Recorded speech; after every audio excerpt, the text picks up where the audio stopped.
to the Rarcast Show with your hosts, Stompolina and Halfrod. Lands of Lore Special. Old Gods. I am the lucid dream. The monster in your nightmares.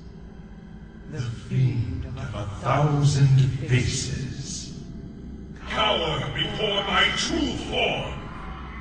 Bow down before the god of death! Coming to you live from Azeroth, this is Lands of Lore.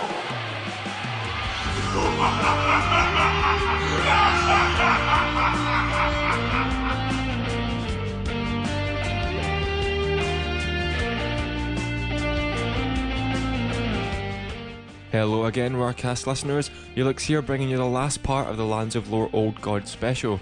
Last week we covered Cthulhu and all the important lore points surrounding him, and this week I'm going to take a look at his good old chum, Yogg Saron. Yogg Saron is one of the old gods who is trapped on Azeroth, a mysterious and incomprehensibly powerful being. After being defeated by the Titan Pantheon, he was imprisoned inside a Titan complex within the depths of what we would come to know as Ulduar. Back before the mortal races existed, Yogg Saron held power over the young planet Azeroth, and it was by his doing that the Curse of Flesh came to be. When the Titans became aware of what the old gods were up to, they moved swiftly to put a stop to it.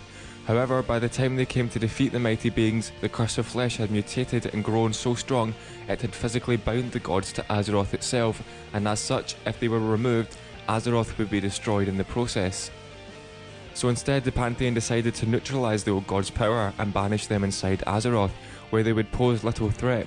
It was at this time Yogg Saron was sealed away inside Ulduar, and the Titans placed 6 Watchers to guard him for his internal imprisonment. These Watchers were known as Loken, Thorim, Hodir, Tyr, Mimirian, and Freya.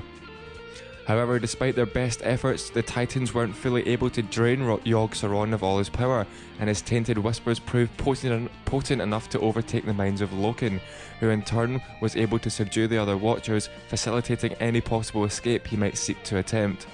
If you have witnessed the Yogg Saron fight in Ulduar, you will be aware of the 3 visions which are shown to the player. These visions imply that Yogg Saron was involved somewhat in a number of important events in Azeroth's past, including the creation of the Dragon Soul by Neltharion, also known as Deathwing, King Lane's assassination by Garona Halforsen, which in turn caused the fall of Stormwind at the end of the First War, and the vision of the Lich King torturing Bolvar Fordragon, also known as the new fiery version of the Lich King. During the vision of Arthas, Yogg Saron can be heard proclaiming, "He will learn, no king rules forever, only death is eternal," a prophecy which was fulfilled when the Ashen Verdict you defeated him in Icecrown Citadel. Spooky fact time, these same words are spoken again by the spirit of Tyrannus Menethil, Arthas' dad, after you defeat the Lich King in ICC. Could Yogg really hold any power in the afterlife? It's hard to say, but if it's true, some shit could be going down.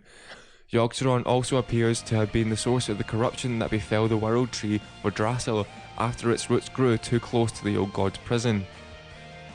The ancient druids growing Yggdrasil destroyed the tree immediately upon discovering the sheer power behind Yogg Saron's tainted influence.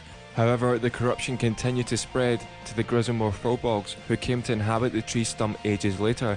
They became murderously insane soon after settling within Yggdrasil's remain and began attempting to regrow the afflicted World Tree. The Furbolgs also used the dire power still emanating from the tree stump to resurrect the bear god Ursok, who returned to the world as a viciously twisted reflection of his former self. As for what is in store for Yogg Saron now, it's hard to say. Just like Cthulhu, it's highly unlikely his defeat in Ulduar was truly his undoing, and I would be surprised if we don't stumble into him again at some point. That does it this week for Lands of Lore. Hopefully you picked up some information about the old gods over the last few weeks. If you have any questions in regards to either Cthulhu or Yogg Saron, please feel free to send an email to Eulixe@rarcast.com or stop by our discussion forums over at rarcast.com and hit me up on the lore section. Now before I go, next week is BlizzCon, well near enough next week, and the RAR crew is going to be there in force. But we still need your help to get funding sorted out so we can bring you the most awesomely awesome coverage ever. Think about this, Rarcast is now on its 92nd episode. with each episode averaging at around an hour and a half. That's 138 hours of snort-filled entertainment, and it hasn't cost you a penny. Heck, for a mere $10, that's still stupid value for money. We want to bring you the best possible coverage from the event, with live blogging, videos, and a whole shebang of people covering the TV stream as well. Not only that, you'll get some great coverage on the raid pre-screen happening on the Saturday night, and not only that, but you can join the entire RAR crew on Thursday, Friday, Saturday and Sunday night as we cover the day's events in BlizzCon over beers. We know you want it, I know you want it, you know I know, you know I know, you want it, trust me. Anything you can contribute will go straight to helping us bring you the absolute best coverage available. Even if you just introduce a friend to Rarcast, every little helps. And to everyone who's already helped us out, we all really appreciate it, and we know you'll love what we have planned. Now, next week is the big one, the last show before BlizzCon, and to mark the occasion, I'm finally going to cave to the request and cover Mr. Deathwing himself.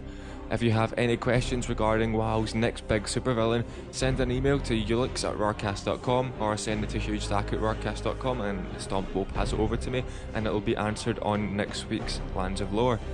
Thanks very much for listening, and until next week, Eulixe out.